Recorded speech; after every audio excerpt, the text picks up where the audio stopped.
Le projet de performance fédérale vise à détecter, identifier et orienter les joueurs à potentiel de notre territoire pour les orienter vers les filières d'accès au haut niveau. Alors sur les U15, la déclinaison elle démarre du niveau départemental, voire même du niveau secteur à l'intérieur d'un département. Donc il y a une détection qui est opérée par les collègues CTD dans les départements.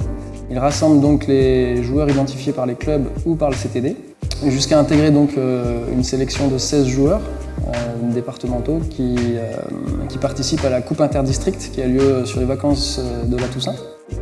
Alors dans notre département, les étapes de détection sont bien évidemment de voir l'ensemble des joueurs déjà qui évoluent dans les différentes catégories d'âge.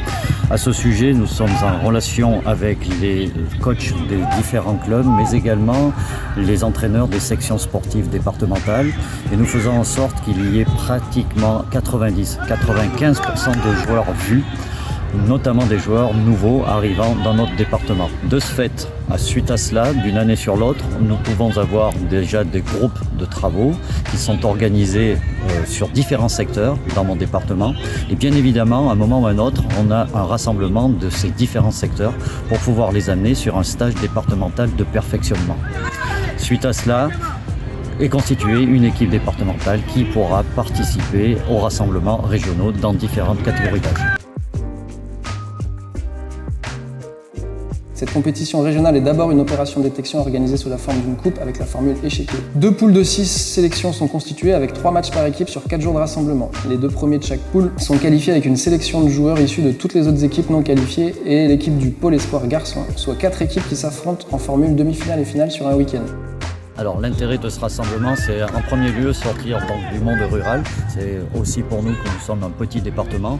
À ce lieu-là, c'est de jouer contre des équipes un petit peu plus ou des départements un petit peu plus performants.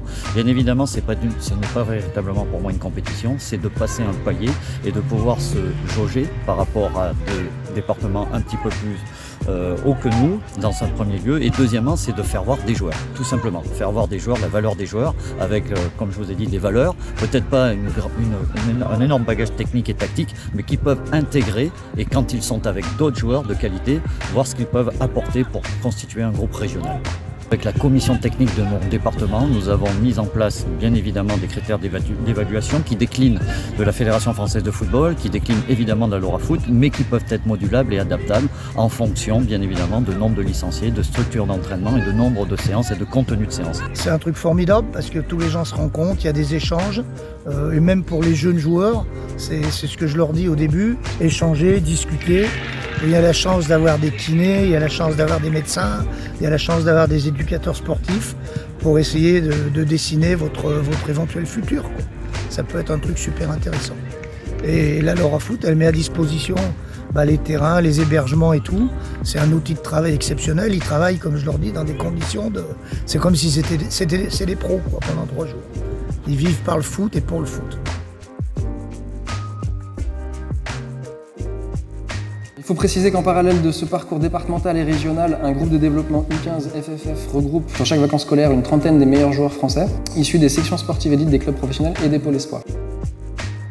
Ensuite, des rassemblements régionaux puis un stage régional en février permettent de préciser un groupe de 30 joueurs régionaux de la génération. La sélection régionale, elle est composée pour participer aux interligues, qui ont lieu donc sur les vacances d'avril. Un entraîneur national se déplace sur ce stage interligue et identifie les meilleurs joueurs du rassemblement interligue. Et ces joueurs-là sont convoqués à un stage national qui a lieu sur mi-mai, fin mai, à Clairefontaine, et qui regroupe environ 80 joueurs sur ce stage national de 4 jours, où sont présents des joueurs issus de tous les sites des interligues, et qui sont des joueurs issus des clubs amateurs et des clubs professionnels. Enfin, suite au stage national, une trentaine de joueurs seront convoqués en début de saison sur un premier stage de la sélection nationale U16. Dans le cadre des opérations de détection, la DTN nous demande d'observer en particulier les joueurs sur des critères de sélection assez précis, donc, notamment les aspects techniques, athlétiques, mental et tactique, l'intelligence de jeu du joueur. Mais une des priorités dans le sport collectif et ce que nous demande la fédération, c'est notamment l'attitude des joueurs sur et en dehors du terrain, l'attitude d'être un bon coéquipier, d'avoir des attitudes de sportif et de dépassement de soi, et d'être respectueux à la fois des partenaires, des adversaires bien sûr et de l'arbitre.